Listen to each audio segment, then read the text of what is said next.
And now, Jabroni Studios, in association with Big Herm Productions, is proud to present to you, recording from an undisclosed location in Oakdale, Connecticut, it's Chris Burns, it's Chris Lynch, this is Dysfunction Junction.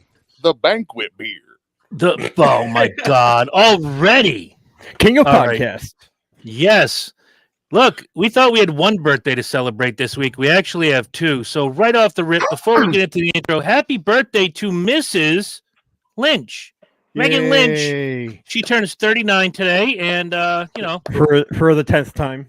I was going to say, for the 74th time, she is Stop 39. Stop it. You've got the time. We've got the podcast. Dysfunction Junction.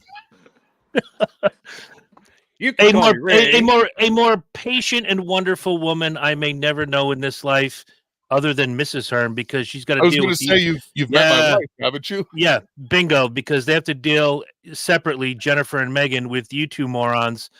But hello, Justin, in the comments, and this is the part where I say it's Herm's birthday. So Herm, tell him where we are. Welcome to Dysfunction Junction. Fuck yeah. My name is Chris Burns. With me, as always, co-host with the utmost, Mr. Alphabet. Chris Lynch. And, of course, the producer extraordinaire, the man with no hair. He is Big Herm, Michael P.S. Herman. Are you dying? A little bit. Please don't die. Just and like a little pregnant. Herm, I got you. You can't be just a little pregnant. That's like having a little AIDS. What's the matter with you? Just got a little AIDS? My grandfather thought he had a little cancer once, took his pocket knife, chopped it off, and ate it. I was like, son of a bitch. Yeah. It's AIDS light.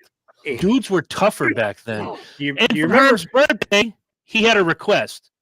Let's get Matt Marsh. So Matt Marsh is here with us tonight. Woo! Class of 1861 at Ledyard High School. And he's drinking Johnny Lawrence Coors Bank. Spin that so my daughter, when she watches, can see that somebody actually drinks that beer. Because she asked me, does anybody really drink that beer, Dad? And Elliot does. Yeah, I got T-shirts. You name it. I bet you do. Oh, my God. Herm. Dude, if the wind blows, I'm not going to lie. If the wind blows the right way, I can smell it from down here. Not going to lie. Yeah, but if you light a candle, it'll be okay. True. You said you had a story you wanted to share at the top of the show before we get into the insanity. That was the card story. Well, then the folks, you guys, you know what? If you're not on the pre-show, you don't get the story. Fuck you. We got the feels, and you guys get asked out. Yes. It's okay.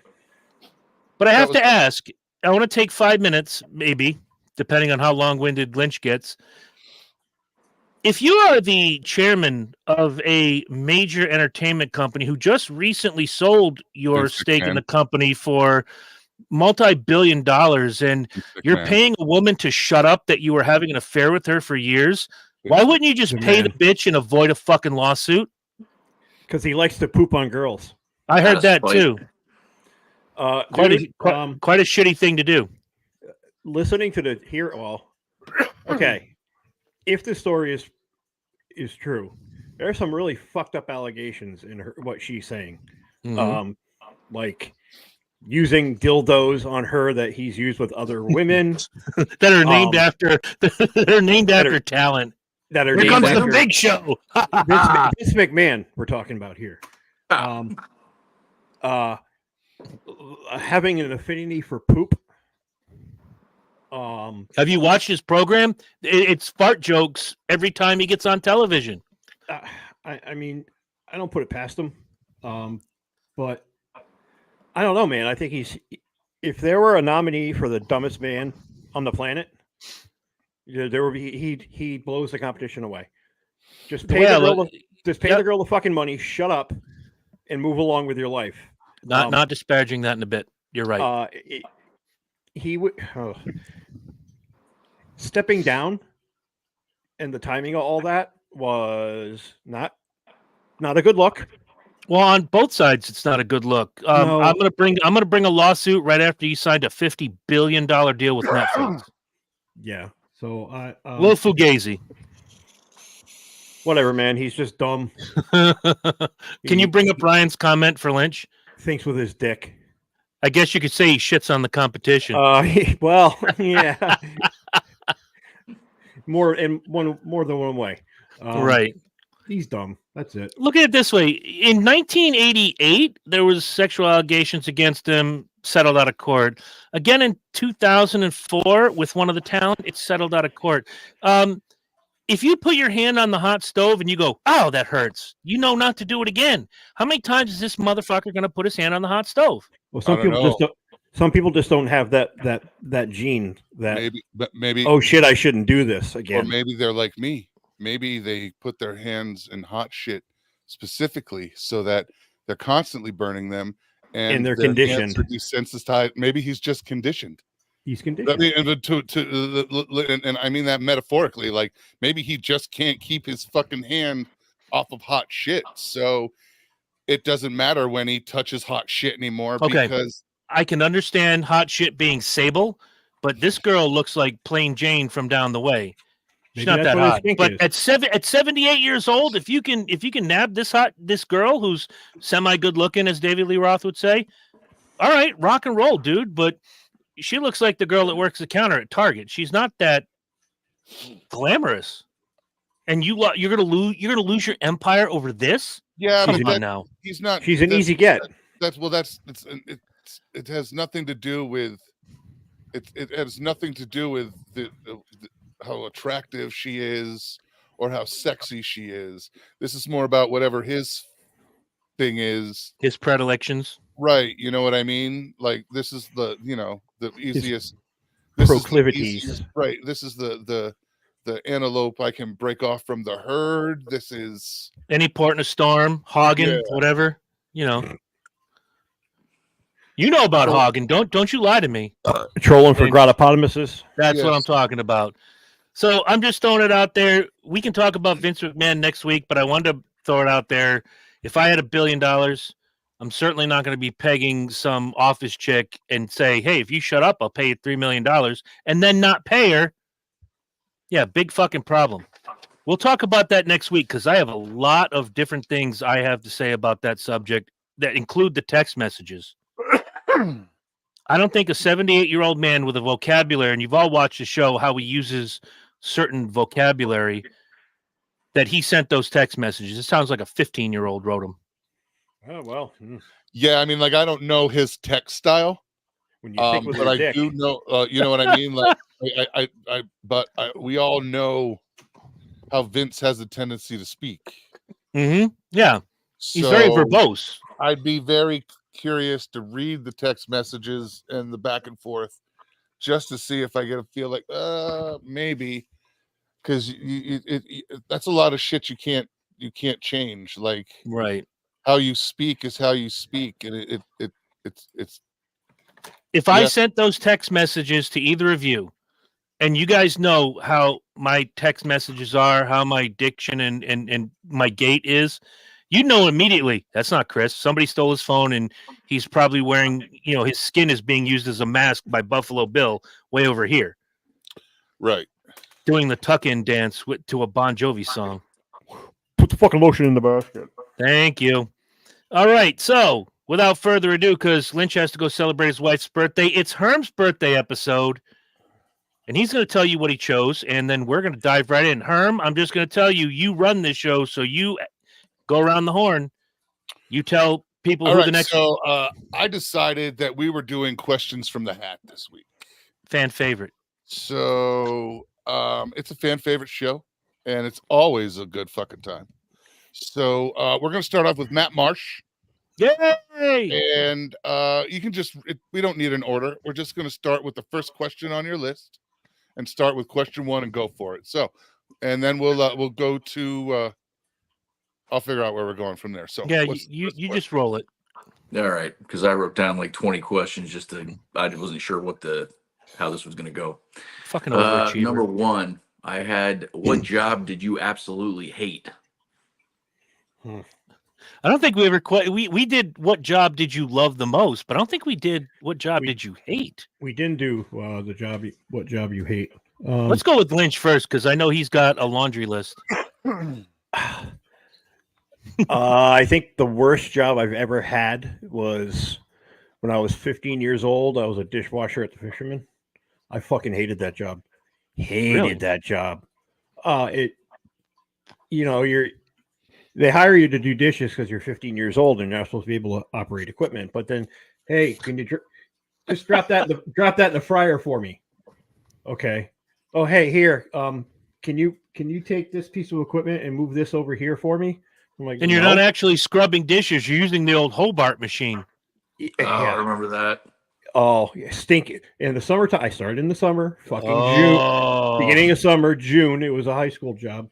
When it's 90 degrees out, the last thing I wanted to be doing was standing in front of that fucking Hobart machine, getting steam up my crotch.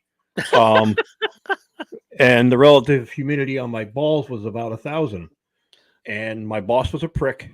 I lasted about 2 weeks. Now, the proximity of the Fisherman to my house, I walked there or rode my bike every day. So I just hung my shit up, walked out the restaurant, and one of the girls that I knew worked there saying, "Where are you going?" I said, "Tell fucking Air Hitler there I'm going home." Anywhere but here. I'm going anywhere but here. See, the Fisherman. It was down at Groton Long Point. I know where it is. Where it is. 1980, summer of 1988. 88. That means Hold the wrench and hurt my neck in 1988. I think you worked. I think Zach owned it when you worked there. I can't remember. You may have. Little short Greek guy, Tommy Zacharakis. He was also the same guy that owned Zach's. After he sold he sold the Fisherman. He sold it all now. $3 million. He was. He was also running the place over at Spicer's Marina. I opened that restaurant for him. That was okay. That was he left there a few years ago. Yeah, he got out of that. But the Spicers and sure that was Zach. Yeah, I'm pretty sure because when my wife mentioned the guy, because when the Fisherman sold and became what it is now, my wife's like, "Oh yeah, I met the old owner, something Zach, blah blah blah." I'm like, "Yeah, that name sounds familiar." It was probably because I didn't want to remember it. He was a great. I love Zach. He was. It wasn't him. It wasn't him that was a. He was well regarded in the community. He was, but whoever he had running the actual kitchen and the restaurant was a fucking prick. He was like 20 years old. That was Jimmy Bennett. 20 years old, and you think he was God's gift to everything. That was Jimmy Bennett. Herm. And I told him, I said, "I'm not running a fryer. I'm not a fry cook. I can't operate that." Yeah, you're not old enough. You'll do what I tell you. Okay. Matt, could you turn your head to the side and give us your profile real quick? Which side do you want? Either way, doesn't matter. Put a captain's hat on him and a pipe. Tell me he doesn't look familiar. Kind of. If you trimmed his beard up a little bit and worked the lines right, yeah. That's Duke. You look like Duke. Big Duke from the Speedway Review. If you're not watching Speedway Review on Wednesday nights, you're doing it wrong. I've seen a few episodes. I'm not familiar with your regulars. I'll have to check it out. Check it out tomorrow. We're drafting our fantasy teams. We're going to have a good time this season. All right. Who's next? My answer. Well, that's his answer. Well, that's his answer. So, Chris, what's yours? Oh, I think you already know this. When I came back from Florida, I needed a job, and I got a job right quick, and I worked there for 2 years, and I hated every fucking day of it. No, I actually liked working there. Go put the garbage out in the schmutz house. I liked working there. No, when I came back to the casino, but not working for the tribe. I worked for the Old Farmer's Almanac General Store as an assistant manager. Yeah, great place to shop. That job. Yeah, great place to shop. Shitty place to work. You had to wear the overalls, right? Just the stupid big ass apron, no matter what time of year. Okay. But jeans and a regular shirt. But boy, that place was run so ass backward. I regularly called it either the slave pit or the seventh circle of hell. When I got out of there, I did a dance. I took 2 weeks off. I cashed in all my vacation. It was right around Daytona, I want to say 2012. So I was living high on the hog. I was drunk every day, watching racing. My girlfriend would come home. I'd go, do your thing. And it was the greatest 2 weeks of my life to be away from that and to go into another job, which was fantastic, but management was shitty. But this place, I'm glad it's closed down. It sucked out loud. Who's in? Ryan Springer said, I absolutely hated working for O'Reilly Auto Parts. My boss was a bully and a roadhead. Whoa, roadhead's never bad. Fucking hated every second there. I get you, brother. Bro. And Ryan knows that the best boss he ever had was me and Lindsay. So good on you, Ryan. All right. I guess it's you now, Herm. What's the worst job you ever had? The worst job I ever had was working at a mushroom farm.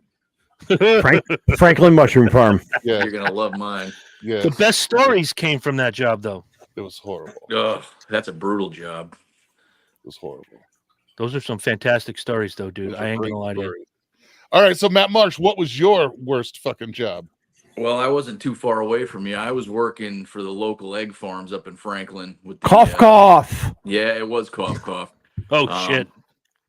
And I was making chicken feed for the local egg farms, and we'd have to crawl down. Occasionally, the chutes we'd have pits full of water, and grain tends to ferment. Oh, it smelled really good. Rats and bug larvae and all kinds of. It was, I mean, my clothes, you couldn't get them clean. But I did 22 months there. It sounds like a prison sentence. I was just about to say that. It sounds like he got sent up to Corrigan for that shit. Yeah. I worked with a girl at Mohegan who used to candle eggs up there when she was a teenager. She said that was the worst fucking job of her life. She said all I did worked in the actual chicken bed. She actually worked in the shit, literally. You want to talk candling eggs. Whoa! And for those of you who don't know what candling is, you take a light and you hold it up to the egg. And if you see an embryo, you want to make sure there's no little beaks or legs in there. Shit happens. Life goes on. All right. So, Lynch, what's your question one?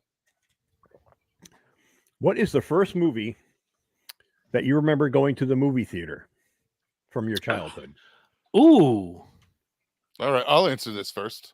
Okay. Go ahead. The very first movie I remember going to that was legit going to a movie was Star Wars, and we saw it at the drive-in. Nice. At the Groton Drive-In? Could have been Groton. It could have been over in Montville. Oh, I didn't know they. Oh, that's right. I know we're going back. I'll make this short and sweet. Peach Dragon at the old Norwich Drive-In down in Taffel. Oh yeah, where the driving range is. I couldn't tell you a fucking thing about that movie, but I went. Yep. I remember it. All right, so Lynch. Star Wars, and we saw it with my dad, just my dad. We first saw it at the Groton Drive-In, then we saw it the following weekend at Montville Drive-In. Then we went the following weekend to the Norwich and London one, or whatever that was. No, Taffil. We saw it at every drive-in we could for about a month. This is how Star Wars freaks get born. I was just the first time I saw it. I was just in awe of all the special effects. I didn't get the story at all. I just knew it was really awesome to look at. And then the second time, my dad said, "Okay, now pay attention to the story." And then the third time, by the third time I saw it, I was like, "Okay, I understand this." Because you got to remember, I was born in 72, 74, 75, 72. 76, Yeah, so you were a little bit older than me. I was 4. When I saw Star Wars for the first time. Right. Well, that was it for me. I was born in 73, and Star Wars was not the movie for us that night. Star Wars was the second showing. It was whatever the kids movie was on the screen. You know what I mean? On the front end of it. Right. Yeah. So the Star Wars was the late show. So I remember, and I didn't even really see Star Wars. It was time to lay down. It was dark. So I kind of fell asleep listening to Star Wars. I didn't know what the fuck Star Wars was like they did. That was always a challenge. I listened to it in the back of the fucking station wagon, falling asleep. That was always a challenge when you were a little kid because you would get there at like 3 o'clock. you'd have, at least what we did, we'd make it like a little picnic. We'd bring grinders and potato chips and sodas, blah, blah, blah. And then the first movie comes on, which, like Mike said, it's usually a kid's movie or aimed at a younger crowd. And by the time it's fully dark and the main feature comes on, I was usually ass out. I'd fall asleep by 8 o'clock. Right, then you get Scarface. Like but then my dad kept. He's like, no, wake up, wake and up. then Me, Myself, and Irene was the second. Right. So yeah, the kids were always kind of going to sleep for the second, and when I got my kids there to it's the same thing. Kids are up for the first one, and they kind of fall asleep somewhere in the second one.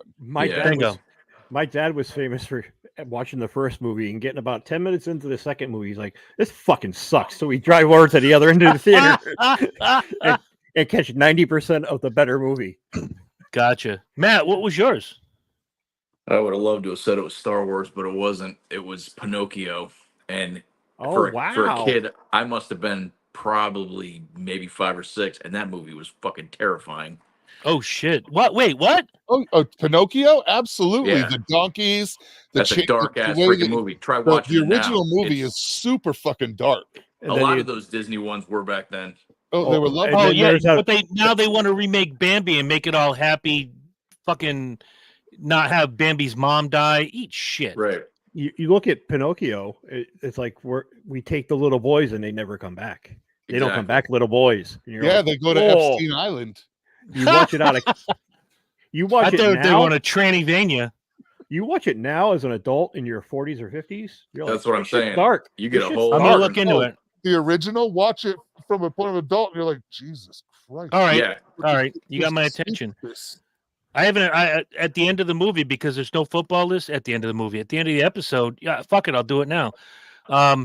This weekend, since Lynch can't find a day for me to like hang out or talk or anything, I'm gonna watch the Barbie movie this weekend and report back to everybody. I'd be interested to hear how that goes. Yeah, well, not me, but I made a promise. Ryan Gosling's performance is spot on. I'm just saying. Oscar nominated. All right, who's next? Who's next to ask a question? Let's see. We did Matt's question. We did your question. Lynch's question number 1. Oh, I just asked the question. Oh, all right. Did we do Matt's question? Yes. All right. So then we do yours then, my friend. All right. If you could remove one phrase from modern language, what would it be? Oh. Modern I have language. It. I have it already. Good. Literally. That's up on the top, near the top of the list. I hear young girls talk. And they'll say something. And they go, yeah, like period. What the fuck is literally? That? What the fuck does period mean? You're on your period? You're having your period? No. I know what it means. I know, like period at the end of the sentence. Right. I get that. That's it. That's the statement. Well, when they do it in every sentence, I can see why it gets annoying. But that's the thing. Like you and we all know what that is. Your father looked at you and said, I don't give a shit what you think. You're going to have your ass outside and mow the lawn before I get home. Period. Right. But now it's a totally different context. All right. That was a low-level threat. Okay, is pretty much what it was for us. It's not used like that anymore, though. Because it's not used like that anymore. But they're using the same way. It's period. That's the end of it, and that's the done. That like for your parents, there was no rebuttal after that. You're going to go to that show. Period. There was no rebuttal, and that's kind of how they're using it. But they're again, it's overused to the point. All right, it doesn't have it's kind of like it's lost its emphasis. It's pick an ism or an ist word that is being used, and like misogyny right now.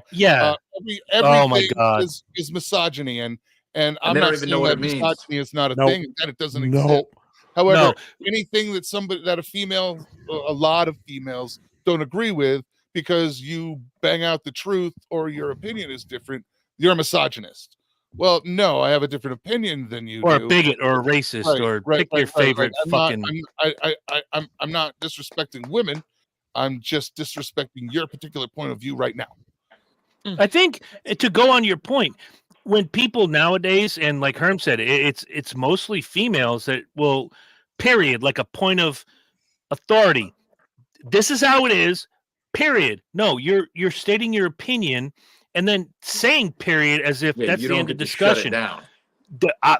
My answer is going to be very similar to Lynch's, but different verbiage. But yeah, you don't get to shut down the conversation because you've stated your opinion. That's fucking horse shit, and we all know it. So I'm with you, Lynch. I got you on this. Yeah. All right. Matt? We'll go with Matt. Go with Matt. If you could remove one phrase from modern language, what would it be? No, I said literally. Okay. Yeah, that's my 16-year-old, soon to be 16-year-old. God kill me. Loves to use literally like a comma. And they use it so improperly. Yeah, because it's all right, like it's figuratively. They're using it figuratively. In order to do it literally, you literally got my head cut choose off. a phrase. Dad, right. I literally died. No, you didn't. Right. You're still here. I'm talking to you. Right. You figuratively died. Right. But figuratively doesn't sound cool. Right. Like I had stomach trouble. I was sleeping. I literally shit the bed.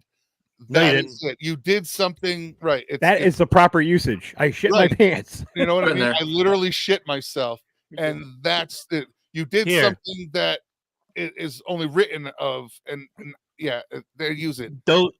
Those of us that grew up in the 80s heard literally in the wrong fashion. If you watched 1980s WWE wrestling, where Gorilla Monsoon told you they're literally hanging from the rafters here in Poughkeepsie, New York. Nobody was hanging from the fucking ceiling. They were all in their seats. Nobody was hanging from the goddamn rafters. Right. Bye. All right. Where are we at? Herm, did you give yours? Mine is phobe. The term phobe. Thank you. Phobe, as in like homophobe, xenophobe. I haven't heard that. Well, Well, you know what phobia is, right? Yeah. All right. Well, irrational fear of something or someone. Phobe, the use of the phobe, PHOBE, is used like a homophobe is somebody that's afraid of the homosexuality. Yeah, that's what it's supposed to mean. Right. But that's the literal definition. Right. The problem is that they use the word phobe incorrectly. It means a fear of, and they're using it. You're afraid of it.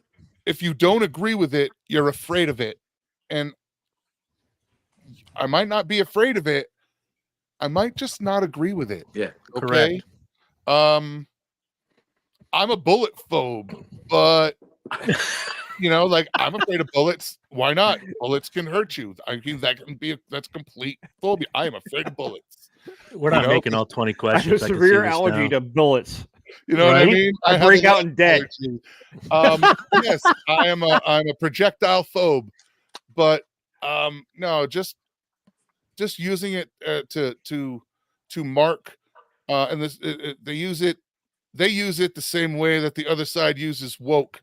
It's used as a slur, right? And I think we're using too many words as a slur, because when you start using them that way, you devalue the actual word itself. You do. Can I jump in? Yeah, can I jump in?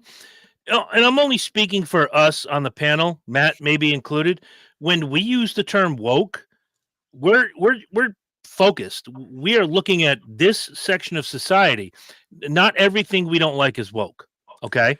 Yeah. Let's start there. And I think that's where a lot of people go wrong, is like everything I don't like is woke. No, that's not the case. Woke is part of an agenda. It's not necessarily. Well, it started, if you don't mind, it started with people who said, I'm more enlightened than you. I'm woke. Incorrect. Stop. No. Don't you put your bald head into this. I'm going to tell you where I first heard it and how it was explained to me. All right. I'm right there with you. I don't want to slap you on your birthday. Go ahead. I love you, and I'm sorry I yelled. Please pray for me. What I'm trying to tell you is that here we go. Listen. All right. It's okay. First of all, it is a term that originated within the Black community to signify and be on the lookout for injustice between white and black. Correct. Hello, JR, in the comment section. It had nothing to do. Hey, JR, it had nothing to do with being enlightened. It had nothing to. It literally was stay woke, bro. I know where it came from. No, I understand that. The current verbiage, right, is where I'm going. The problem, that it's complete. It's a complete steal. Fine, it is. But when somebody explained to me, and I'm like, you're not using that word correctly. So see, you jumped for no reason. But I get it. I understand. Credit to where credit is due for the origination. No, I understand, and that's what I would say to people. That's not, that's really not where it came from. Hello, Adam from Two Brothers Extreme Paranormal in the comment section. Adam's good people. Got to get them back on. There's a reason why my screen name is what it is tonight, and I know we'll discuss that next week. I actually got called out on the woke thing about a month and a half ago because I was using it in a typical, how most of us would use it, and I got called out by the black community. I was not aware, like Mike said, of its origins. Mm-hmm. I was just using it how most people use it now as woke agenda. Most of the black people I know hate the fact that it's been bastardized. It's literally a form of cultural appropriation from a lesser community, a minority community, that are treated differently community that was adopted by oppressed suburban white kids that knew how to play 3 chords on a guitar. And played Kumbaya. Because they were oppressed and they picked it up. But it really started about with paying attention to the differences between how we are treated and they're treated within the law. And stay woke. All of that, right. They would say it to each other, as a stay awake. Stay woke. It was like when you say goodbye to somebody, they're like, "All right, bro, stay woke." And knowing that versus how it was explained to me, which is why I fuck with these people so much.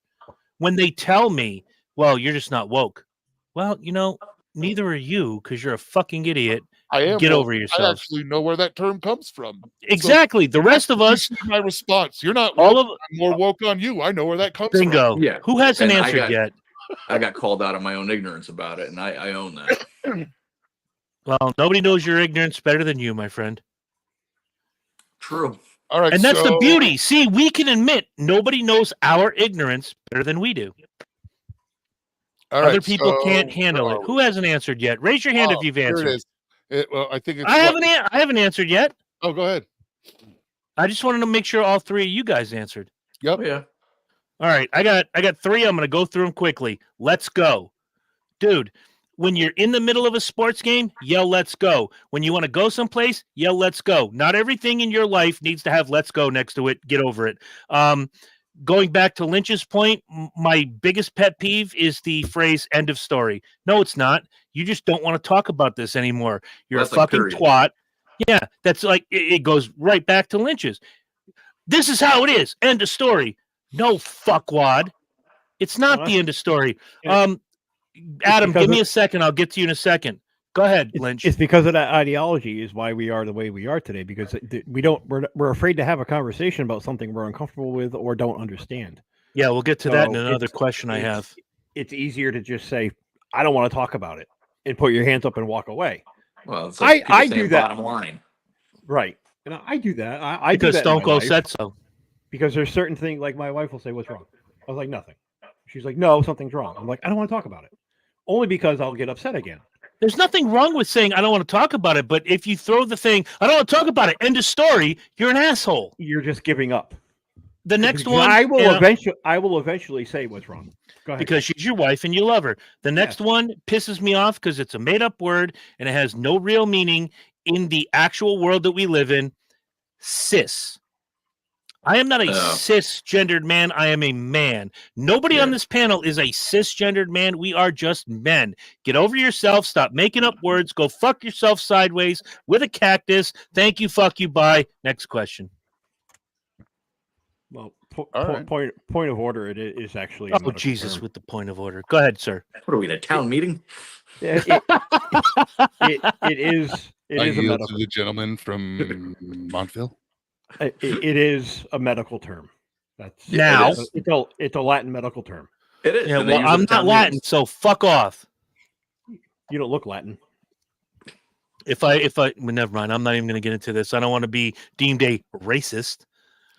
Although I love Latin women. Adam says his word for misuse is redneck. Okay, I can buy that. You can be a Connecticut. See, redneck it just applies to anybody, really, because you can be a Connecticut redneck, you can be a Florida redneck, you can be a California redneck. It's just a mindset. Right. The only requirement for being a redneck is having sex with animals. Good it doesn't God! Matter where you are. Stop it. Well, then I'm in trouble. Well, no, that's hillbilly. No. That's the difference between a redneck. Rednecks have sex with their cousin. No, hillbillies have sex with anything. Farm animals. Stop rednecks get intimate with them. Oh my God, you are fired from all shows. All right, next. All right. So my question. Yes. Here it is. If you could have the ability and have one fast food place business put in your house, what would it be? I'll just go first and I'll shut up. Popeyes. And for you, why would it be Popeyes? Because it's Popeyes. That's it. You already knew the answer to this question, and I don't have to speak anymore. Popeyes. But they have to bring back the green beans with the little ham bits in it. Heard the green beans. That's it. Yeah. Shut up, Matt. Shut up. You're about to get canceled. Popeyes just turns my stomach, man. Sorry to hear that. I like Popeyes. I just don't like green beans. The green beans with the ham bits, though. Oh, I've never tried them that way. See, there you go. Oh, the comment section is lighting up. Taco Bell, Waffle House. You guys are killing. I got to call foul on Waffle House. I don't. No, I do. I said fast food, and if anybody who's ever fucking eaten at a Waffle House knows it takes all goddamn night to get 3 eggs. If you order the smothered and covered, it comes to you quicker and shit because they have buckets of it in the back. Because usually in between eggs 2 and 3, there's a brawl. A knifing in the fucking dining area. I'm going to go with In-N-Out. Oh, I bet you will. All right. He's going to do that later with his wife on her birthday. Right. It's to me, the best of fast food burger joints. Okay. Okay. No, that's good. Matt? In-N-Out Burger is pretty good. I'm kind of tossed up between Chick-fil-A and Arby's, but I'm leaning towards Arby's. I can see an Arby's in my living room. They own everything. What the fuck? Yeah, right. Why can't they put one in Norwich? Slathered in cheese sauce. What's that commercial that's on where they play it during football, where it's there's a no matter where you go, there's a fast food restaurant in this guy's house. I don't remember what it was, but that Taco Bell, the football player. Bell. Yes, Taco Bell. Yes, you could keep Taco Bell, man. If I wanted to shit constantly, I'll have a Taco Bell. It's good. It's the same 7 ingredients. I like Taco Bell. 20 different ways. I like Taco Bell once a month. That's it. Well, I have it maybe once every 6 years. Well, when you have delicate insides like you have, even Adam says Taco Bell. All right. Now, for me, it's going to have to be Carl's Jr. Oh, nice. We don't have those out here. No, you don't. And I didn't discover them until I come out here. I was out in Arizona, and that's where I found them. And they're an amazing burger. They are good. They're owned by McDonald's. You know what? I got to be honest. I like the joint by the Hardee's company. They're owned by Hardee's. Kids. Like everybody there is like 45 and older. It's adults. The kids do not come in there and eat. So it's a really nice place where Jen and I can actually sit down and they have an amazing breakfast, bro. Their breakfast is fucking awesome, and it's all day. So wow, it took all this time to get through one question. We're gonna be fucked. Yeah, we are. We'll just get as far as we can.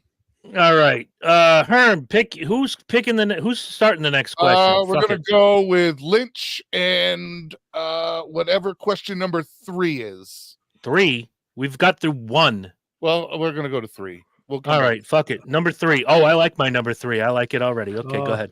We'll circle back. What was your favorite subject in high school? History. Same. We can make this quick, guys, if you smoke. Yeah, these who are thinking. It was any of the science classes. I think study hall. That's like lunch was pretty fucking cool. I like gym. Lunch was all right. Shop Whichever class was pretty cool too. That flex period. Friday was pizza day, man. Oh my god. All right, Matt, what's your question number 3? Oh yeah, this is nice. If you had to be executed, what would the method be? Bullet in the head. Yeah, we this is an amalgamation of our question years ago when we started. What would your last meal be? But yeah, I don't fire. I want a firing range. I don't want, and everybody's got a bullet. There's 20 guys. Only 3 of them have live bullets. I don't want to know, and it takes away from the guilt. Yeah. Well, that's how a firing squad works. Yeah. I don't want to know who killed me. I don't want them to be feeling guilty that they killed somebody. Nobody knows who's got the live round. Fuck it. Just firing squad. Yeah, that's my choice as well. Ryan says his favorite subject was herbology. What the fuck is herbology? What are you, Harry Potter? It would seem to be. Adam says car crash over 250 miles an hour. Dude, you have a racer's heart. I love that. What was all right? Herm, how do you want to die? Bullet in the head. Freeze to death. Really? As execution? Yeah. You've killed a bunch of people. You're in prison, and they freeze you to death? Yeah, it's very peaceful. Okay, stop. Time out. Offsides. Clipping. Drowning is not peaceful. You're fighting for your life the whole time. You just came out when they said that the guy with the oxygen deprivation, I'm like, fuck him. He killed a bunch of people. And you're like, well, no. The rules are no. And now you're going to go this way? You want to go the worst way ever? You're thinking it's that way, but that's not how it happens when you die. Your body shuts down. You stop feeling pain. Your body's trying to preserve heat. Basically, as everything shuts down, Leon? There's no pain. You just kind of get sleepy. You take a nap and fall asleep. Okay, can you pull up? There's no pain. Can you pull up Ryan's comment, because I think ISIS has the one on being literally lit on fire. Oh. Dude, no. As opposed to figuratively lit on fire. There you go. I like my answer the other day. You just slather them in tannerite and just let them go. There you go. With a bullet. Boom. Yeah, done. Oh my God. Lips and assholes. You know what? I fear for all of you in the comment section. I really do. You guys are ridiculous. I won't say the other R word yet, because we have a lot of questions to go. It wasn't how are we killing people. It was how are we going to die? All right. All right. Who hasn't answered the question yet, and how do we move on to the next person? All right. So let's see. We did Matt. So Lynch, we did Lynch's question 3. Yep. Did we? Yeah. We need yours, dude. You're given one superpower. What is it? And I'm going to give you the side effect to that superpower with one caveat. When I answer, only the birthday boy gets to tell me what my side effect is. And I'll start with Herm because it's your birthday. What superpower would you like?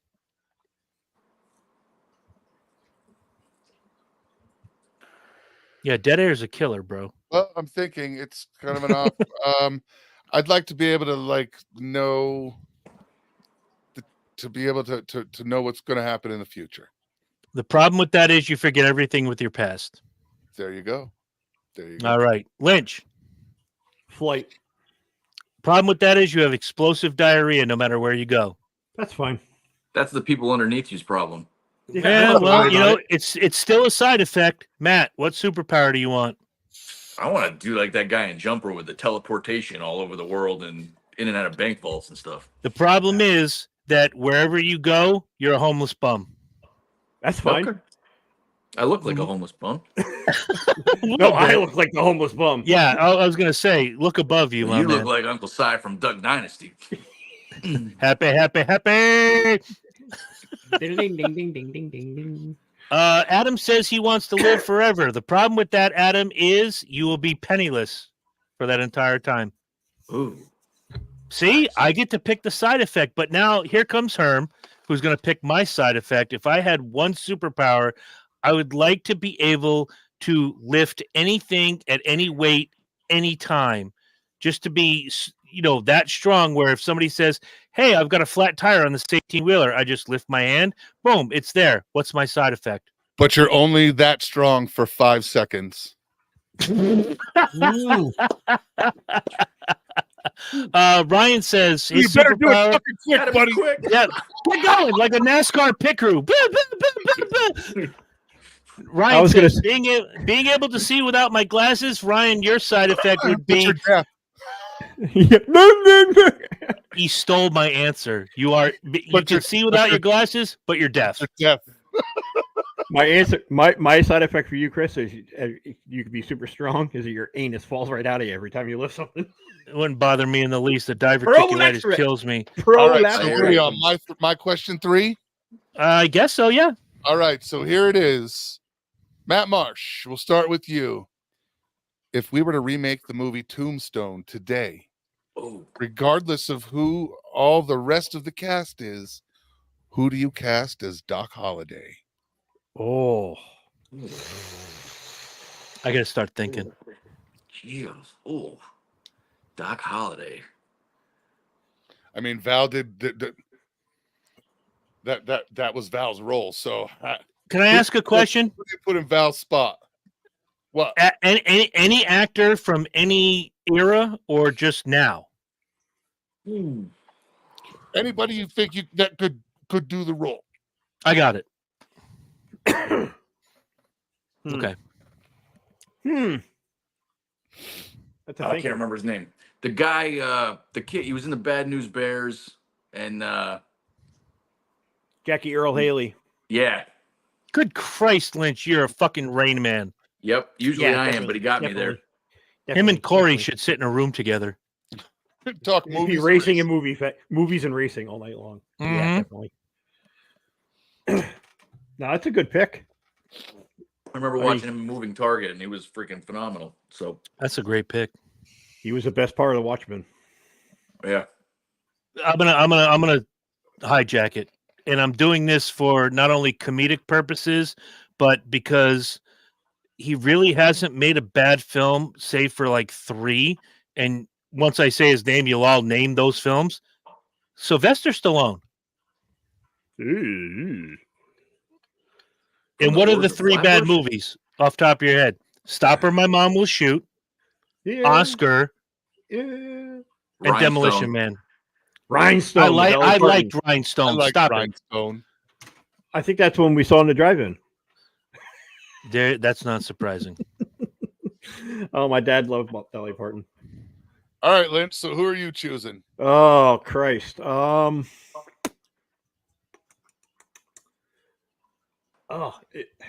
It's such a good. Hello, role. Sarah Cleveland, my favorite sexy woman who will never look at me, but because she's Herm's cousin.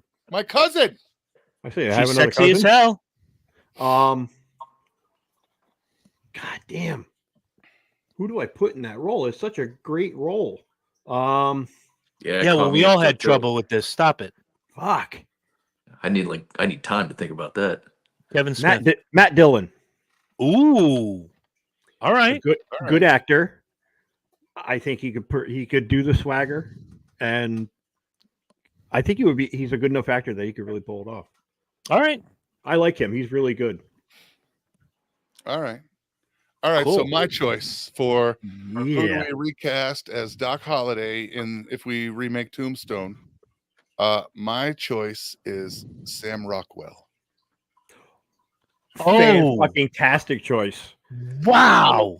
I don't think. I mean, Gary Oldman is a little too old to pull the role. Oh yeah. For that, but I think I truly believe if you dropped Sam Rockwell into the original Tombstone and cut it together, it would still vibe. I think he's the only person on the planet that could pull that off. He is probably the way that Val did it, and make it his own that way. That's fantastic. He is probably one of the most underappreciated actors of in our time. Dude, he did a movie with what is it, Anna Hendricks, whatever, the girl from Pitch Perfect. Anna Kendrick. Yeah, Anna Kendrick. That's the second most beautiful woman on earth. Where he was an assassin but trying to not.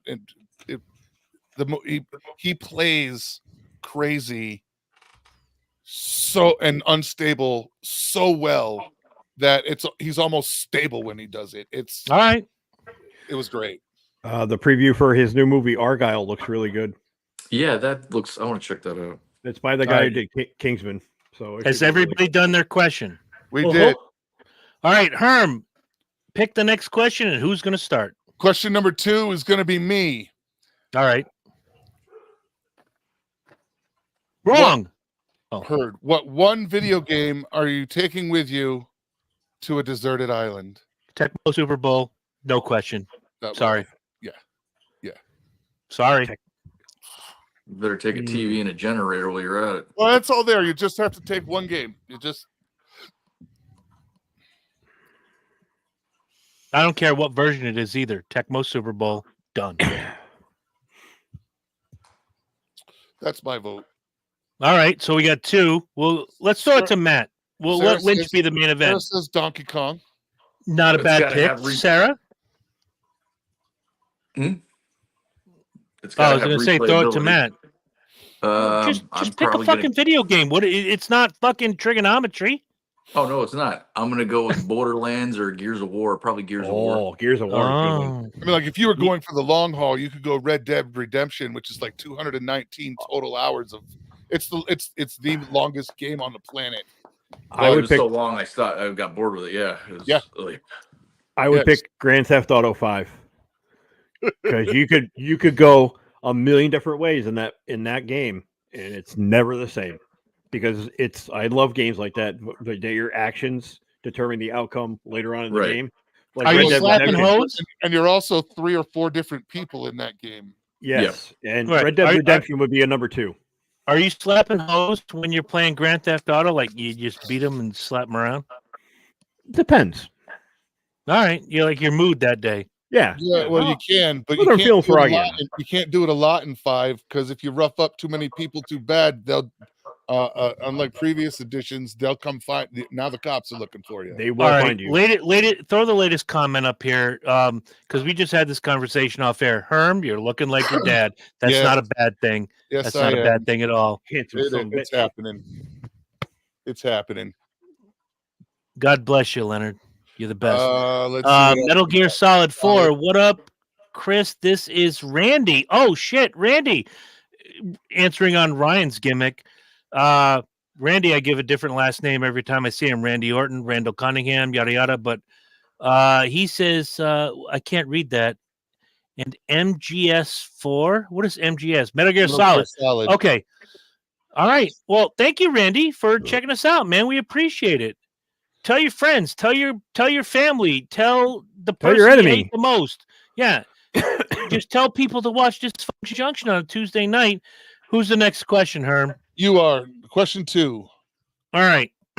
What's one trait that people have now that you'd like to correct? Ugh. There's too many to list. Trait. I mean, I can answer first because I already have my answer, but I want to hear what you guys have to say. I'm not really clear on what you mean. I think. Right. I think we are. I think some of the younger generations are honestly, and this isn't me being an old asshole. Get off my lawn. Yeah, it's not even that. It's I think they're not thin. I think they're too thin-skinned. Yeah. Thank you.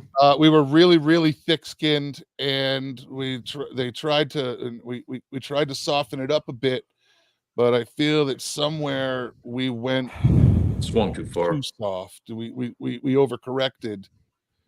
And now everything. Now we overcorrected the car. Now we're in the tailspin. Yeah, I think we overcorrected. All right, I'm gonna take second. So maybe that Lynch and Matt will understand where I'm going good with now. this. I get it.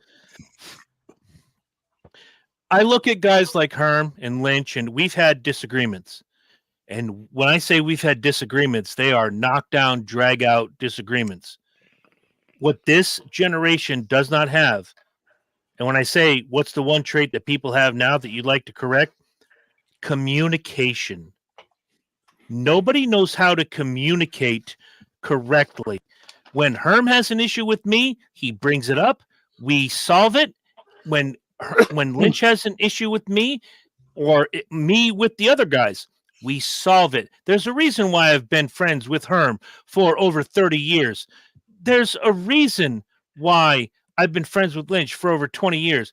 Communication. You talk to each other. Hey, here's what you did that pissed me off. Gee, okay, cool. Let's figure out how to get past it. Well, and people today have. And who said thin skin? Raise your hand. I think it was Matt. It was either me or Herm. It was me. It was the thin skin thing. Thank you. Yeah.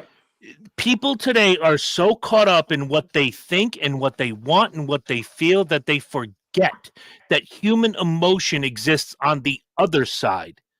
So if you're one of those people that can't communicate, go fuck yourself. If you are one of those people that can communicate, like Herm, like Lynch, I'm going to guess like Matt,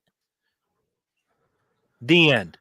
Well, Thank you. Fuck you. Bye. And I'll jump on that because on that topic because I feel the same way. It goes back to like the period and end of story we just talked about. There you go. People don't want to engage in that discourse or that. They don't want to hear that they could be wrong. Well, it's not even about being wrong. It's about hearing the other side out. I will listen to somebody who has a lame brain, wacky idea in how I feel about it. Right. I'll listen to it all day long. Like Flat Earth. I'll listen to it all day long and try to get why they believe the way they believe. I'd rather listen to that in an intelligent discussion than just throw my hands up and say, "You're fucking stupid. Shut up. I don't want to hear it."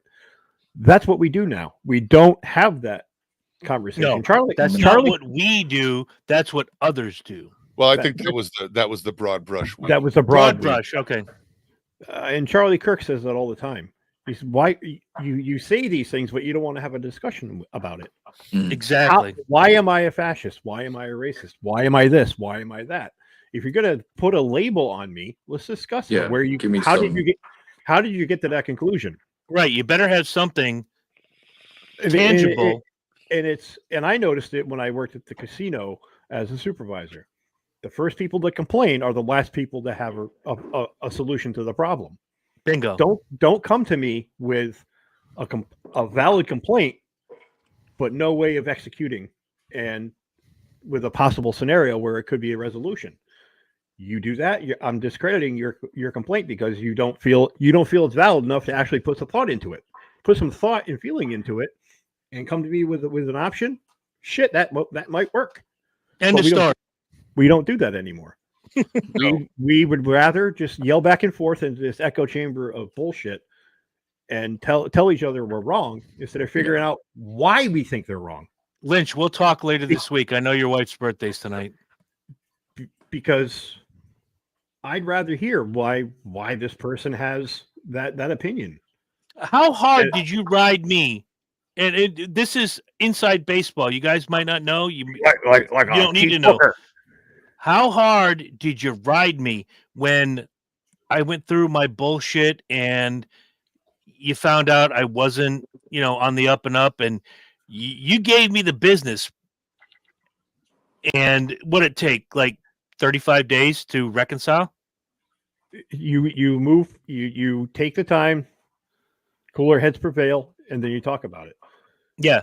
Because when you're reacting that way and when you feel passionate about something, you're going to say things that might hurt the other person's feelings, but sometimes they have to hear it. Yes. And that's what happens. But grown adults go back to it and let's revisit it. Bingo. Let's put a pin in it. Let's give it some time. It's called learning tools. When it's called coping. Yes. A friend of mine just recently reached out to me and said, I regret this, this, this, and this. I said, regrets are for the weak. I call them learning tools. You can either learn from them or you can be muddled down by them. Depends on how you want to work it. And they said, wow, I never thought of it that way. Boom. That's why I'm happy with everything I do. I don't have regrets. I use them as learning tools. All right, that's my answer. All right. Who's next? I am. Go ahead. I would go with sense of entitlement. Thank you. Ooh, that's a great one. That's any gorgeous. one of these are good. Yeah, it's the I don't want to work for it attitude. I just give Exactly. it to me. Something is owed to me. Well, and I hear that story from people who are in positions of hiring people fresh out of college. I did my 4 years. I demand to be paid $150,000 a year. Yeah. Let me the experience. But I've never worked a job in my life. Right. Let me piggyback that. Target. Let me piggyback that with when I see people. Herm's not bored. Herm's waiting his turn. Stop it, Sarah. No, I'm trying to get my light up hat working. Oh yeah. I see Gen Z posting a lot about, Henry Ford introduced a 40-hour work week. Boo this man. And every time I see that, I'm like, oh, so you want to go back to the old days where people worked 80 to 100 hours a week? I'm like, boo, this guy's an asshole. This guy did you a fucking favor. That guy created a weekend. That guy created, all right, or you wouldn't have one. You'd be working 7 fucking days a week. Vacation time. A weekend. He created an amount of time to work, and he divided and said that this was the amount of time that he was going to give his people to not work. And he basically he improved the everything going on with labor, quality of life, to a degree that you really should thank the man, because if it wasn't, you'd be working for a pittance 7 days a week, regardless. 12 hours a day. Oh yeah, he was the first to understand the concept of work-life balance. You'd be working 96 to 112 hours a week. You'd be just working your ass to the bone. Miserable. You'd see your children or your wife or whomever for a moment of the day and go, love you, got to go to sleep. I got to go back to work in the morning. Got to go back to work in 4 hours. Herm, I think you should thank him by dancing. No, God, please. No. Nobody wants to see Herm dance. Nobody wants to see that. Nobody wants to see Herm dance. Who hasn't answered the question, and when can we move on? We can move on. We have 25 minutes. So we're doing actually pretty great for 20 questions. We're doing all right. All right. So what did we do? Question we got 2? 1, 2, and 3 out of the way. We got questions 4 and 5 left. All right. Everybody's done 1, 2, and 3. Have we? All right. Everybody's saying yes. All right. So question 4, and we'll go with Lynch to start. There we go. Yeah.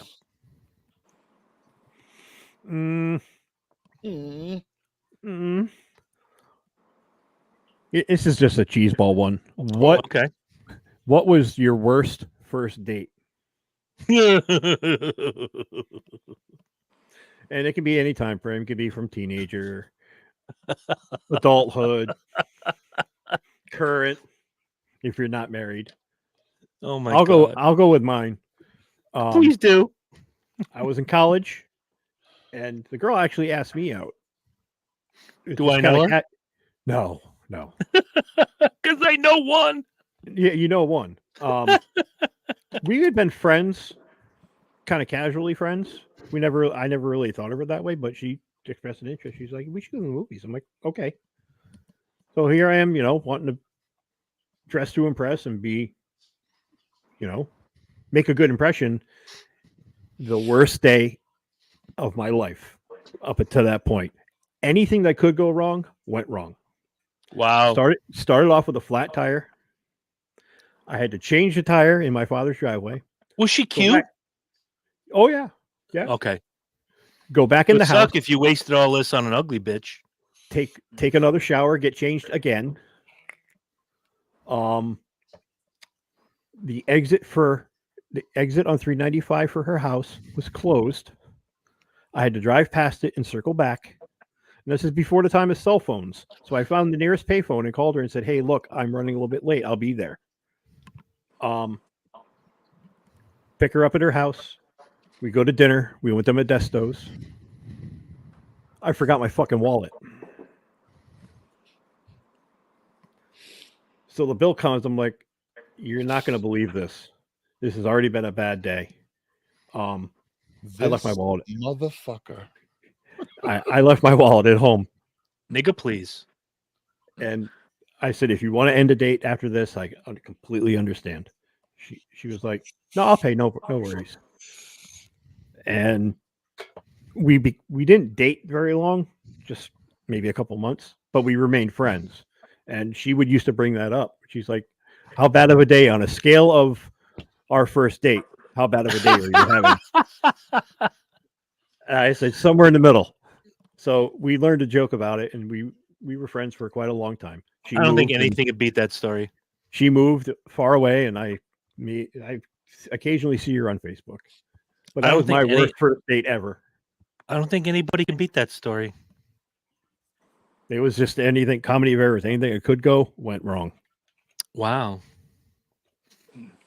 Jesus Christ. All right. You pick who goes next. Herm. I've been sitting here racking my brain. And to be honest,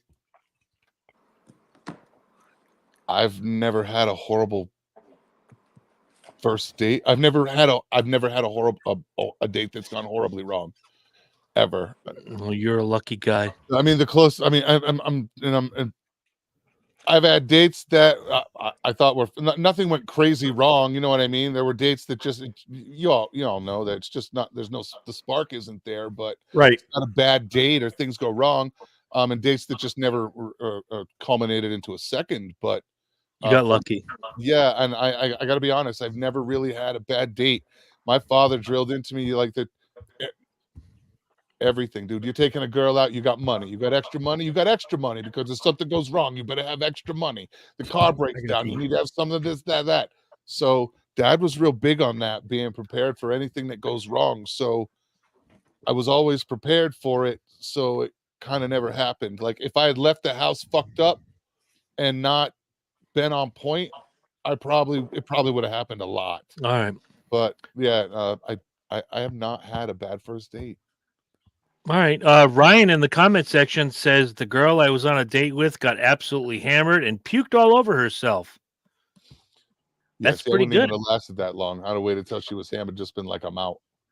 Yeah, I had one, and we'll let Matt be the main event because, as Lynch already did, I have to go visit the greatest nation on earth.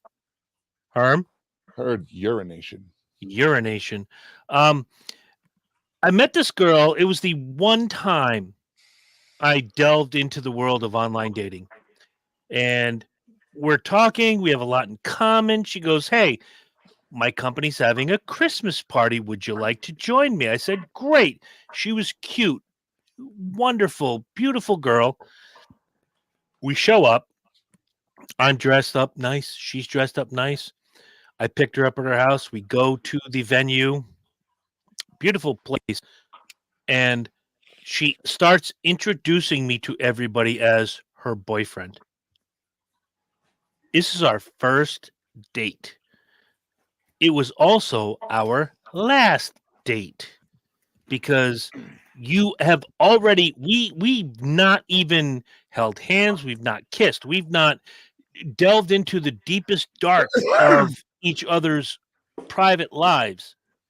It was just, hey, we're going on this date. We're going to my company Christmas party. Great. I would love to. I would be, look, I asked a friend of mine recently to join me at my friend Scott's wedding in April, and she was like, "Yeah, I'm not a big wedding person." I'm like, "Okay, cool, rock." I was just thinking, you want a good meal? You want to have some free drinks, whatever. But if weddings aren't your thing, that's cool. This girl invited me to her company Christmas party and introduced me to everybody. I've known her in the span of like what you and I and everybody would consider maybe 15 minutes. This is my boyfriend. the fuck I am. Yeah, Get that kind out. of title requires a little bit more investment. Well, a foreplanned, a beforehand plan. Yeah, like a mutual agreement, like a contract, and the exchange of money or goods for services. If you're gonna let me lay, oh my god, listen to you. How many fingers in your ass do you like? One, two. Dude, three? I was just thinking about it while I was talking. Maybe the reason I haven't had a bad date because like before any of the girls that I've been with, before we actually went on a date, I'd already slept with them. So I'm going to the nation. We're gonna go to Matt on this one. Matt, you got the hard part out of the way. No pun intended. Matt, I already conducted the job interview. When I listen back to this, I look forward to your answer, but I seriously have to go upstairs. You're the last one on this question. We have 2 more questions each. We have 18 minutes, maybe go a little longer. All right. What was your worst date ever? Matt Marsh's worst date. I was what you would call socially awkward. I can count on both hands the amount of dates I ever went on. Dude, you wore V-neck sweaters. Calm down. V-necks. I think I may have. But and for the most part, they went pretty well. I mean, the girls were at least polite, but I did have 2 that after the first date had, not in a row, but had converted to being lesbians for the next several years. Oh, so in other words, you're the dude that girls fuck before they go lesbian. Like, you are the catalyst. I was the catalyst. They're like, you know what? I don't like dick so much. One of them, that's beautiful. At least not his dick. Like, if that tidbit of information had been known within amongst our group, one of us, dude, do you know the amount of shit one of us, and it would have been totally out of love. But dude, like, it's my buddy Marsh. You ever think about going les? Have sex with him. It'll happen. One of them stayed that way. I understand she was so traumatized that she never went back.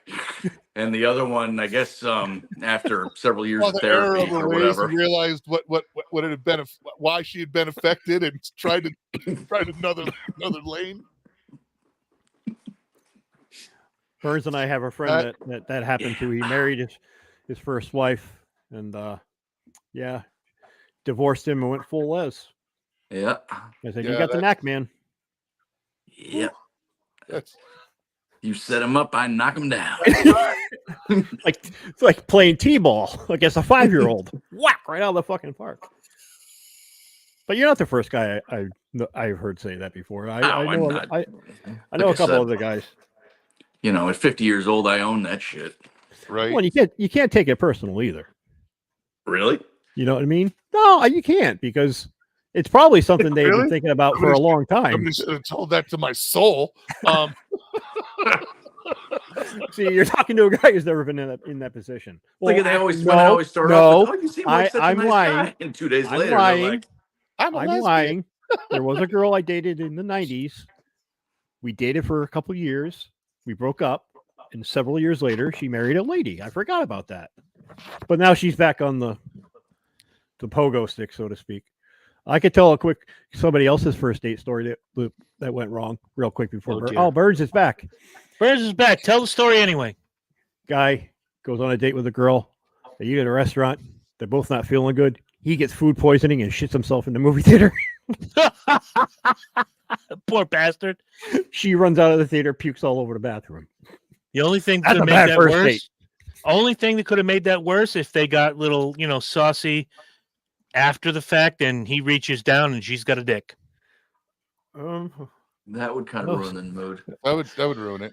All right, Herm. Always look for the Adam's apple. What? You can't do it anymore. Yeah, no, they had surgery for that. Herm, what question and who starts? We're on question 4, and we'll go with you. Who is the greatest wrestler never to win the WWF Heavyweight Championship? Ooh, I'm at a handicap on that one. All right, if you say someone who has, I will point in the right direction.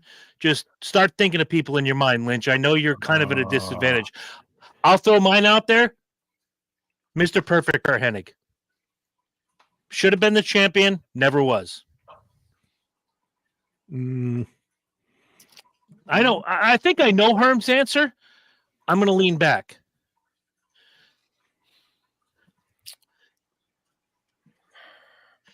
Remember, it's a big belt, not the Intercontinental belt. It's the big belt. I know, and there's a lot. Pick somebody else. Let me work this All right, out. I'll throw it to Matt. Leaping Lanny Poffo.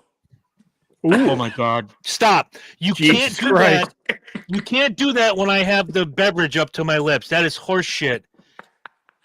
Oh my God! Leaping Lanny Poffo. No. Why? Just because he's a fun answer? Yeah. All right, I'll buy that. How about Ricky Steamboat? The most ridiculous one I could think of. Ricky Steamboat's a great answer. I thought of that. Yeah. Sergeant Slaughter. I don't know. Those were Sergeant Slaughter was the WWF champion. Okay. I couldn't remember. I'm just digging back to when I was a kid when I actually Matt, do you have Peacock streaming service? Watch Royal Rumble 91 and then get back to me later this week. It's terrifying that you have the exact numbers of all these things. I was in the military and watched this on USO TV. So, yeah, I remember. Although, Herm, say it. I was never in the military. I was never in the military. Yeah. Oh, I missed it. Mr. T. Fuck you. Although, he probably has more WWE matches than Logan Paul, who is the current United States champion. That's just, that's ridiculous. That's funny. Dude, that kid's got skills. I'm not going to lie. I watched his match the other night at the Royal Rumble. Herm, you were watching. Logan Paul impresses the shit out of me. Yeah, he's better than 75% of the roster. Yeah, I get it. It's all ego. It's all not only ego, but bringing new eyes to the product. Yeah, I mean, I thought it was just a big publicity stunt. I was like, no, he's got the sauce, bro. That's what I hear. He's so good. Herm, who's the best wrestler never to win the WWE Championship? Tito Santana. Ooh, good call. That was a good call. A flying burrito. I have a story for you. Yes, he was. On my old podcast, Chris and the guy who didn't work as hard, I interviewed Bruce, who is like second in command for many years at WWE, and he's still there. And he told a story about how Tito was, they thought about him for the championship. What if Hulk's going on vacation, he's having a kid, whatever. This one's not working out. That one's. What about Tito? And everybody loved it except one person. The guy who shits on interns' heads said, "Oh, nobody will ever buy Tito as the heavyweight champion, pal." Ha ha ha. Well, that kind of blew it for Tito. That sucks. Tito's such a nice guy. He did a bumper for my old podcast, Chris and the guy who fucks everybody that moves. And he did a really great. You're right. He did a really nice bumper for us that we used for a year and a half, and just such a nice, sweet guy. He should have been better. Whose question is next? Lynch's. Lynch. Okay. Better not suck. Go back to the list. Yeah, here we go. Come on. I agree. I just had it here. You agree to the terms of service. Yeah, because I.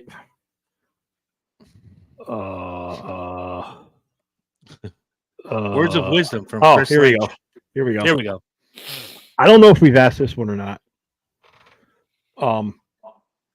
What would you do if you won the big jackpot on the Mega Millions or whatever the fuck, Powerball, whatever it is? What would you do with, say, $1 billion from a lottery?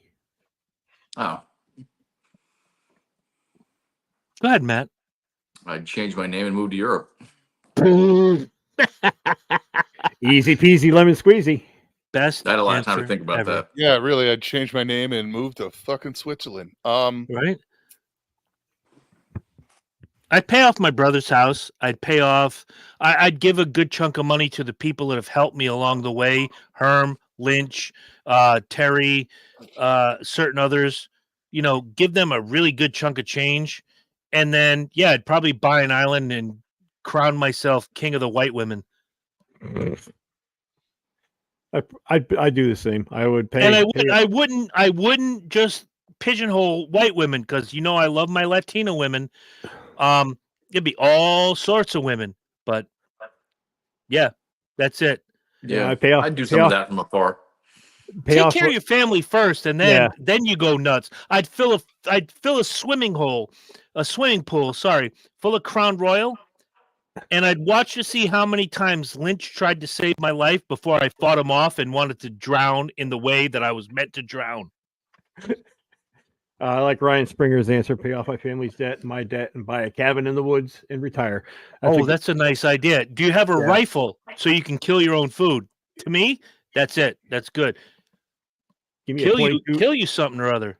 Give me a 22 long rifle. I'll live with squirrels for the rest of my life. 30-06 with a laser scope. It's too much money. Well, what would be a comfortable amount of money? Stop it! You have the money. Just say something. No. It's too much money. Like you're only walking away with half.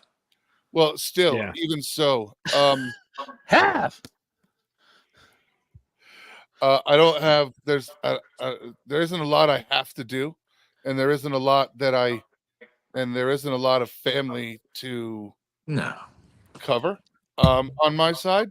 So, like, I don't know. It's just a lot of money. It would probably be pissed away irresponsibly and with donations. I throw money around to the inner circle. You know what I mean? But we're talking about $500 million. Like $1 million of that each is life-changing money to anybody you hand it to, and really they can survive forever on it if it's invested. They're smart, yeah. So I might buy a NASCAR team. It becomes a lot of money, and for me, it would just be dumb. I would start buying dumb shit. I would see you opening your own business. Extremely stupid shit, just because, like, diamond encrusted saucepans. Like, literally, literally, just be like walking somewhere in a museum and just be like, "Yes, sir, I'd like the Mona Lisa. I want to buy that," and then just because I could, for no other reason, just because I could. It'd just be a lot of dumb shit. Extremely expensive dumb shit in my you got me thinking with saying what you said about dumb shit. It's like I want to do something that would make more money for myself and give something to Emma when I go. Like JR came in the comments, race cars and race car parts. That's all well and good. I'd buy maybe Hendrick Motorsports, or I'd buy a huge NASCAR team, make more money for myself, and then write in the will, everything I've ever earned will go to Emma, and she'll never have to work a day in her life. Of course, she'll be 400 pounds in a wheelchair because she has a predilection for... No, seriously, Lynch, you don't know this. She has a predilection for Big Macs. Like, every time she's here, I want a Big Mac. I want a Big Mac. I want a Big Mac. She sounds like that kid. I want an Easter egg. I want an Easter egg. I want an Easter egg. It's all about the Big Mac. Get the double Big Mac now. Oh, yeah. Shut up. Yes, they do, but it doesn't matter. She's always about the Big Mac. It's 4 patties, Emma. I know. I saw it today when I went and got my bacon, egg, and cheese biscuit. I'm like, Venmo her $11 just so she can go buy a double Big Mac. I didn't know that. I'll give you her Cash App gimmick as long as you put into it, this is for a double Big Mac your dad sent me. If you do that, she will lose her shit. And I will send you her Cash App thing. Has everybody done their... wow, this started with the greatest wrestler not to win, and we went to what would you do with $1 billion? Who hasn't asked question 4? Oh, mine is one food you could eat every day for the rest of your life. Yes. Broccoli. I had that on my list. Is it? Pizza. Chicken cordon bleu. You say broccoli, Burns? Yes, I did. You like broccoli that much? I could eat broccoli every day, twice on Sunday. I love it. Cooked or raw? Steamed. Oh, gotta be cooked. I can't do raw. Yes. Raw broccoli just tastes like grass. Steam it, a little bit of butter, a little bit of garlic, and just one crank of the cracked pepper gimmick. Yeah. You're good. Slathered in Velveeta. Stop it. No. Now you're going redneck on me. Stop it. Slathered in Velveeta. Throw a little bit of Valvoline. Throw some Valvoline on top of that shit. And then I'll finger my sister. Stop I like broccoli rabe. You pan cook it first. Yep. Then you put it on a cookie sheet and you get it just a little bit crispy in the oven. Salt, pepper, and bacon. Isn't it funny that I have a one-word answer and it goes for 4 minutes because everybody wants to go south on my answer. It was just a I surprising like broccoli and cheese soup. There's nothing wrong with that. It was a surprising answer from you to me. I'm glad to help. Herm? All right, Herm. Oh, here it comes. Pizza. All right. That's what I said. Safe. Yeah, I could do that. So many different varieties. Every day, and it never has to be the same. Exactly. All right. Thick crust, wood fire, coal fire. Right. Here's a quick question for everybody. Why is it that pizza is the one food that you can absolutely fucking gorge yourself on and never feel full? I can knock off a whole large pizza myself, and I'll still want more. I'm not the same. I'll eat till I throw up. I mean, and my wife has witnessed it. We'll get a large. We'll get a large. She'll have that was the best answer ever. She'll have three pieces of a large and whatever appetizer she got, and I'll house the rest of that pizza and be like, what's next? Depends on because you're a fat fuck. I used to be. It literally depends on the pizza. Your stomach still thinks you're a fat fuck. True. That does depend on the pizza. I went Domino's, to a pizza. I could eat 5 large Domino's thin crust pizzas. I'm on the road 5 days a week. I have to find new and exciting places to eat lunch. So I pulled over in Rocky Hill, Connecticut, and I went to this place called Pete's Pizza Palace. The pizza was excellent. I ordered a medium pie. I ate 3 pieces and I was just, nope, I can't do this. I brought the rest. I brought the rest to the home office in Norwich. The next day I was in Norwich. I ate 3 more pieces. The next day I ate the last 2. Dude, how you can put away an entire pie? I can just do it. It's a gift. Yeah, I can do it. It's a gift that you guys should just embrace because I can't do it. However, you give me a big, container of General Tso's chicken, I'll go to town. Peanut butter sandwiches are that way with me too. I could eat 10 of them and still be hungry. You're a sick fuck. Peanut butter sandwich. Peanut butter is like my kryptonite. Can anybody tell me where we're at?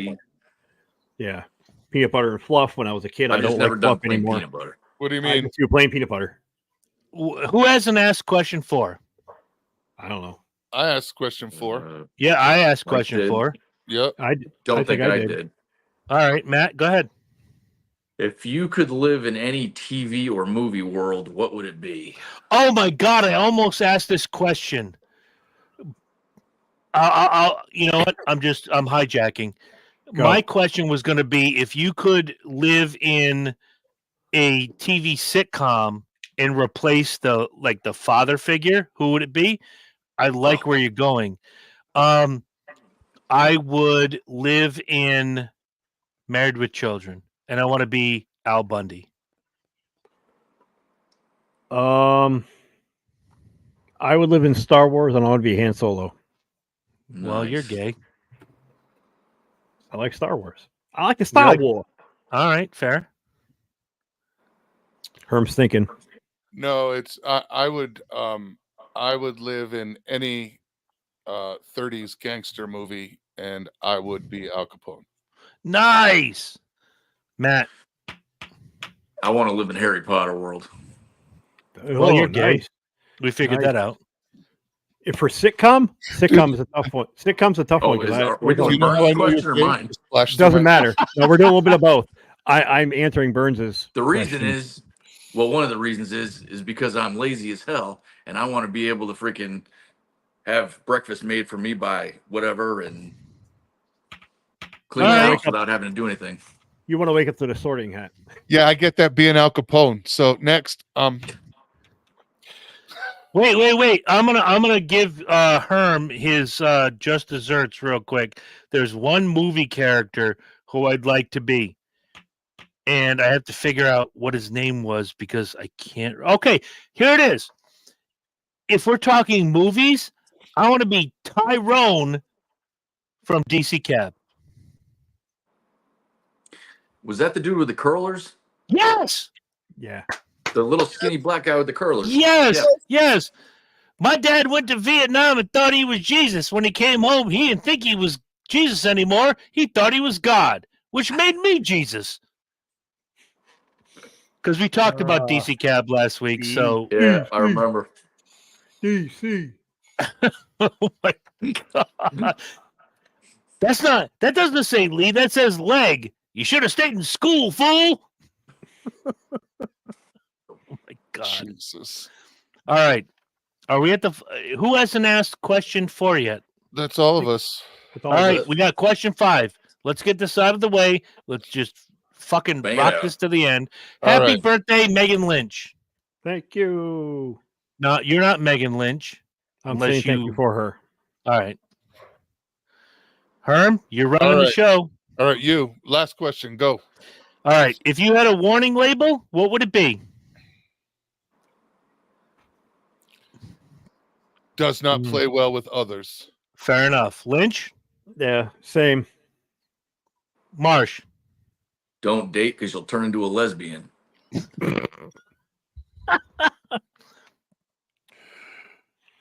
Mine would say, don't confuse my kindness with weakness. Nice. That's a good one. And that's it. All right. Lynch, last question. Oh, shit. Let me go back. Real quick.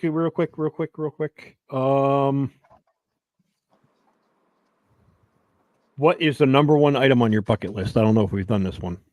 No. Wow. There's a new one. That's a good one. Yeah. Ooh.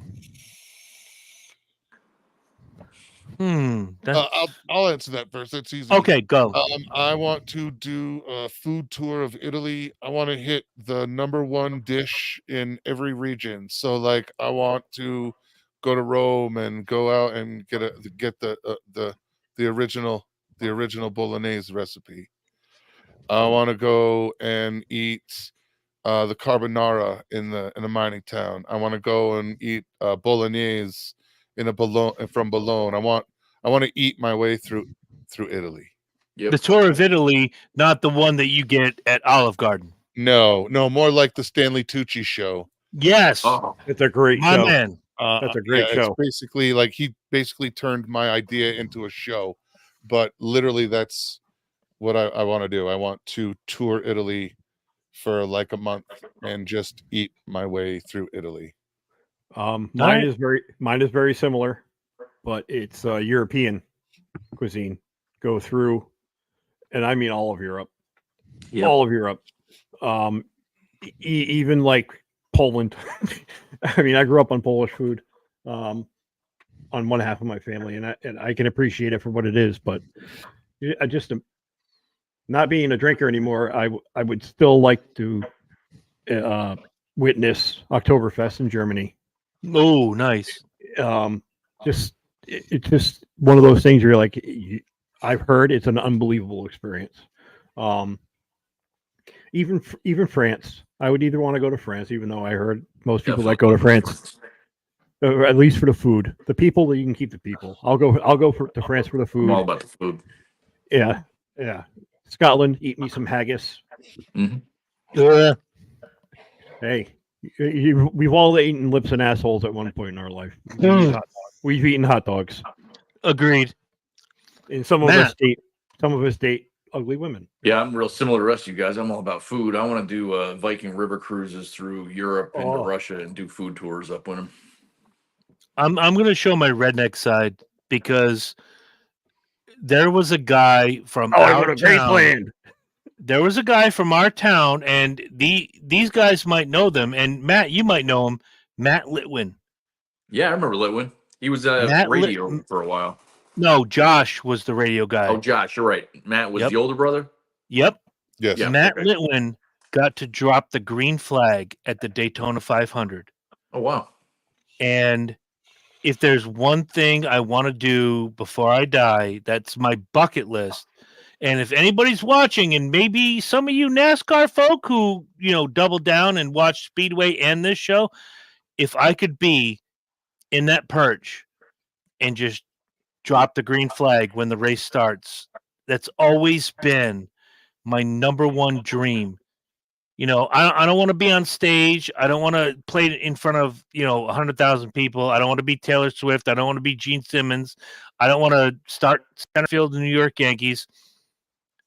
Just give me that one moment where I am going to drop that flag in front of 180,000 people in the stands and 3 million watching at home.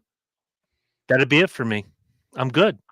I think my second on the bucket list would be to either witness a Super Bowl live at a stadium and Stanley Cup in an arena.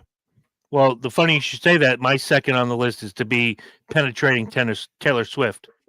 You can keep her. I got a better chance at dropping the green flag at Daytona. Yeah, and that's an actually more attainable get. All right. Go ahead. Moving along. Who do we got for last question? Let's go with Matt. Right? I just had one a little bit ago. Who wanted to know? Put down 20 questions. How about toy that you always wanted as a child but never got? Oh shit! Go ahead, Herm. Go ahead, Herm. The G.I. Joe aircraft carrier. We talked about this on the Christmas episode. USS. I didn't see it. The USS Flag. The G.I. Joe aircraft carrier. I was just mad because it wasn't to scale. Lynch. It would have been the size of my house. Right? I'm not going to use one of my old answers. I'll use a new one. The model of the Death Star that came out from Kenner. The model or the toy, the playset? The toy. The Tower? tower? Yeah. Yeah. I never got that. I was too broke to ever afford to buy it. I had it. Oh, of course you did. The problem was I didn't even know it was a Death Star at the time. Yeah, the problem is I wanted to get the Lego set. Holy fucking shit. Oh. The Imperial Cruiser or the Death Star are like $600. Fuck that. Burns? This is going to sound crazy. Taylor Swift's butthole. That was last Christmas. Castle Grayskull. Oh, I had Grayskull. Oh, yeah. Of course you did, you elitist fuck. I loved Grayskull. And the masters of the He-Man singers are still my favorite. Dun, dun, dun, dun, dun. He-Man. Oh, I tried watching Super Fuzz the other night. So did we. Epic. I couldn't make it through it. What? Not me. We made it 15 minutes. We had to stop. I watch it once a year, whether I need it or not. Fucking retarded. What's weird is Tubi. You look it up as Super Fuzz. They show it as Super Trooper. Yeah, it's listed. Yeah, they've switched back. They've also changed some of the music in it. I've watched it so often I can tell what's different. Dude, for the first half an hour, it's the same clip of music over. However, and over again. I sat on that couch upstairs with Terry, and we watched the movie. Well, we watched 20 minutes of the movie, and I sang along. He's a super trooper, really super snooper. The kind of stuff that you never saw. I was singing. Hey, it ain't Megaforce, but it's close. Yeah. Damn, Skippy. What a shitty movie. Oh my God. Who hasn't answered the question? We all have. I haven't. I wanted the $6 million man figure. With the way you could look through. Was that the one where you could look through the eye? Yeah. Yep. I had that. My grandmother got that for me. I thought I was happier than a pig in shit. If we knew then what we knew now about some of those action figures that we got back in the day, we'd have taken better care of them. You ain't shouldn't. She got me that, and she got me a Battlestar Galactica set too. Okay, so I'm pretty sure that everybody on this panel has seen 40-Year-Old Virgin. Yes? Yes. I have not. So you got some homework to do. Steve Carell just didn't get me excited about stuff, so I didn't really watch a lot of the stuff he was in. Stop. Watch a 40-Year-Old Virgin. We're bringing you back next week. This is already written in the plan.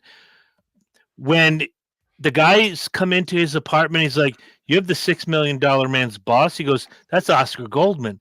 That's worth a lot of money." I had both of those figures, and I'm like, "Motherfucker, I could have raked in some cash if I just taken care of these figures." But you didn't. You played with them like toys are supposed to be played. Yes, that's what I did. You used the toys properly.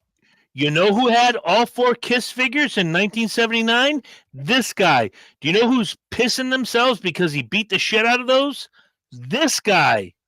I had the Steve Austin figure up until I was about 13 years old. Do you know where it is? Probably still up in a tree somewhere.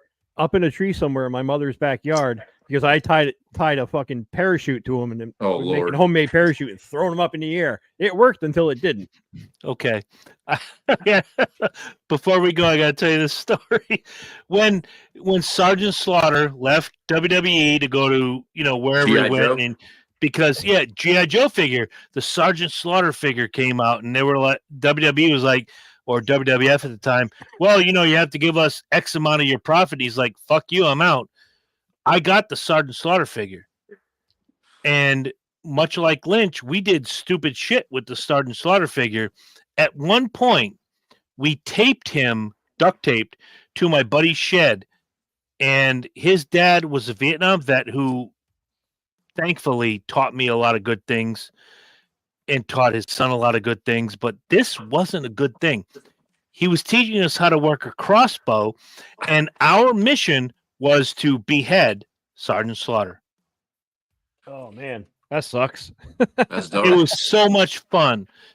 Kids in our era versus kids now, you kids don't have a fucking clue. They don't get crossbows. No. Right? No.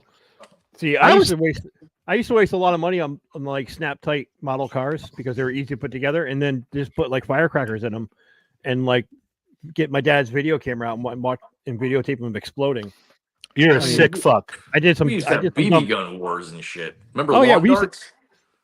My wife almost died with a lawn dart. Yes. Herm, you remember being at Andy's apartment with that air fucking BB gun gimmick, and you pump it and you pump it and you put it right onto your jeans and then shoot it. Bam! And then you'd show how big your bruise was. Dude, we were stupid, but we lived to tell about it. You know why? Because we're not wussies. Put some dirt in it, you're fine. You can dodge a wrench, you can dodge a ball. There's so many things that Matt may not have been a part of, but Herm certainly was from high school. Like if I said somebody stole my ass, people would just know what we meant. If, oh my God, how many stupid things did we do in high school? A lot of them. All of them. I mean, all I remember about Herm from high school was he used to do a good Andrew Dice Clay impression. Who did? Herm. Oh, I can see it. I can totally see that. Yeah, well, he's got the voice for it, but at the 1990 graduation party, and they had the hypnotist, can't remember his name, Jim Spinato. Yeah, Spinato. We had him too. Thank you. We're all under his spell, and somebody said, well, if, somebody up here, Andrew Dice Clay, and all my buddies sold me out. Andy Seifert, Chris Davies, pick one. They all pointed at me. That guy, that guy, that guy, that guy. And I don't remember it. I'm only giving you what I've been told. I did quite the Dice impression that night. And many of the teachers who thought I was a nice, sweet, fresh out of rehab kind of guy just basically fucked all your worldviews. Their opinions were crushed. Yeah, well, like I care about opinions. I hear drums in the background. Matt, come back next week. We're going to have a lot to talk about. I just want you back. I think Herm wants you back. I think Lynch wants you back. I do. It's always a good show. Yeah. Right on. Thanks, fellas. Cheetah Rivera died. Who? Cheetah Rivera, 91 years old. Tony Award-winning dancer, singer, and actress. She well, was, I'm glad to know that you're queer. She I was thought the you original. meant Che Guevara. No, yeah, right. The original Maria in West Side Story. Okay, now I know who you're talking about. Yeah, I had no clue on until you Broadway. mentioned West Side. All right, we're gonna come back with something for you next week, and guys, just take care of yourselves and each other. Jerry, peace out. Jerry. Take it easy, fellas. Stay with us. Judgment falls upon you at first light. I'm the hand of God. I'm the dark Messiah. I'm the vengeful blood. In the blackest moment of a dying world, what have you become?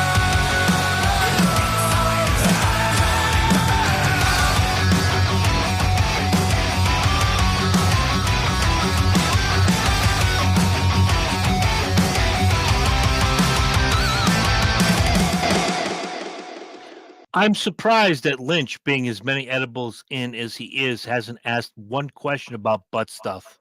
Oh, that's true. That's true. Thank you.